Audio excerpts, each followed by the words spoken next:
So as Todd said, this is my first time, so of course I was scared out of my mind. I was going to forget my words, so I've got a little helper here, and as soon as it comes up, I'll be ready to go.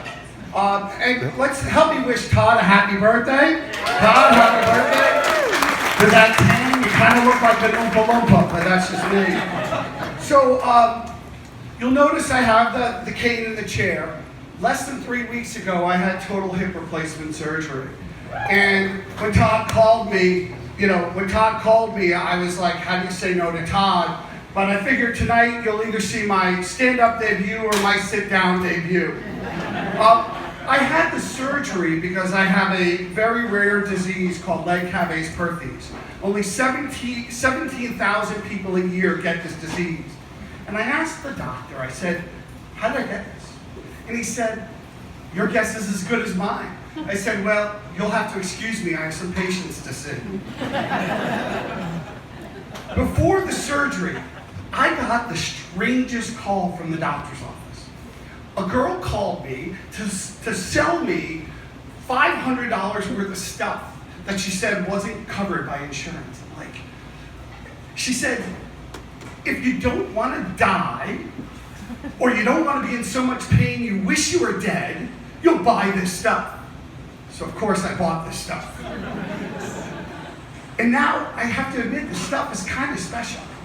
I now have a toilet seat, a raised toilet seat, and a special tool that lets me put my socks on without bending over, with my doctor's face and name on them.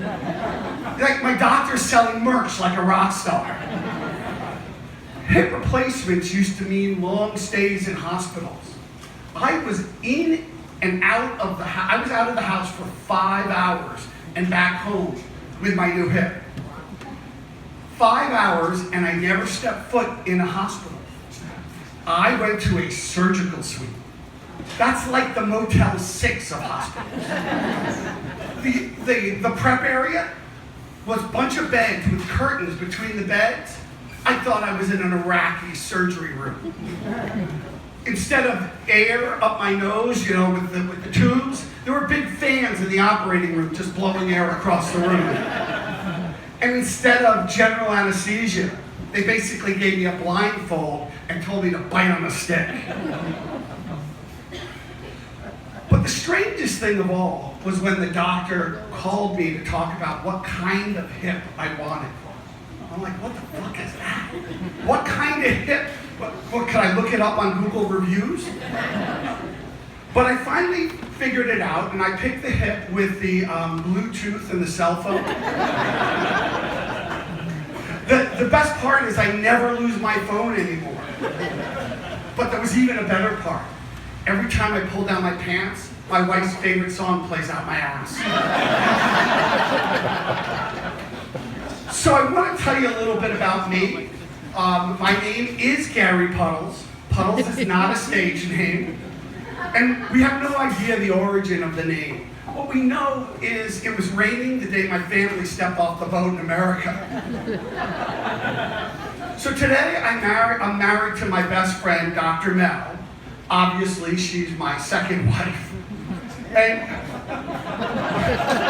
I decided this time to marry somebody who actually liked me.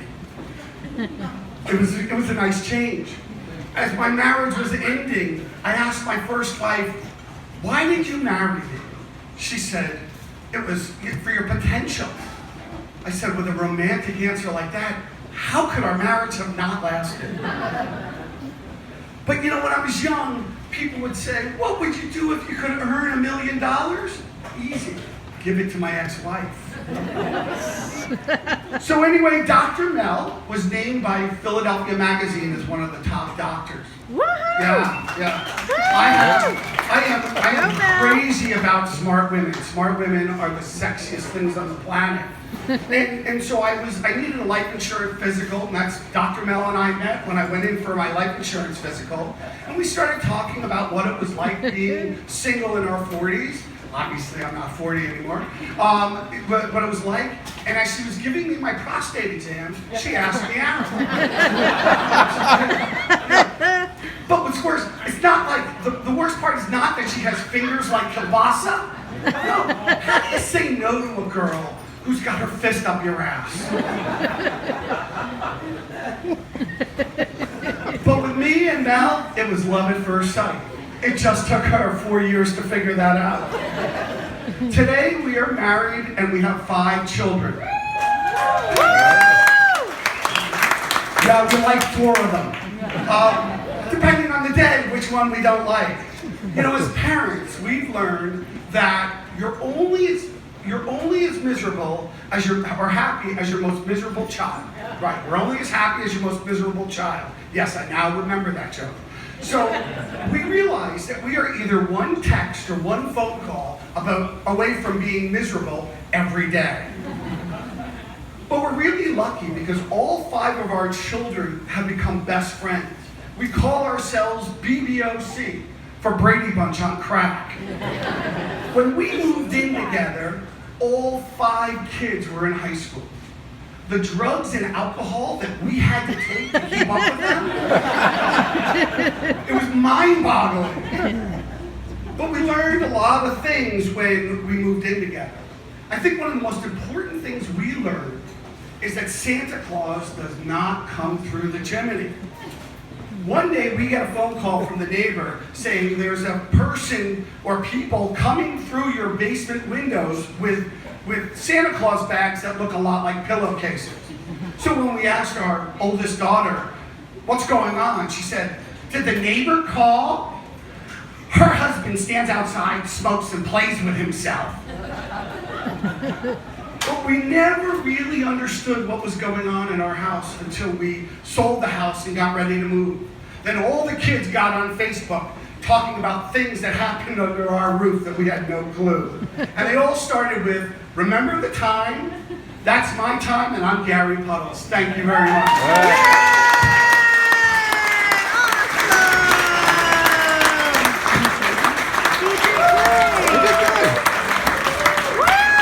All right, that was great.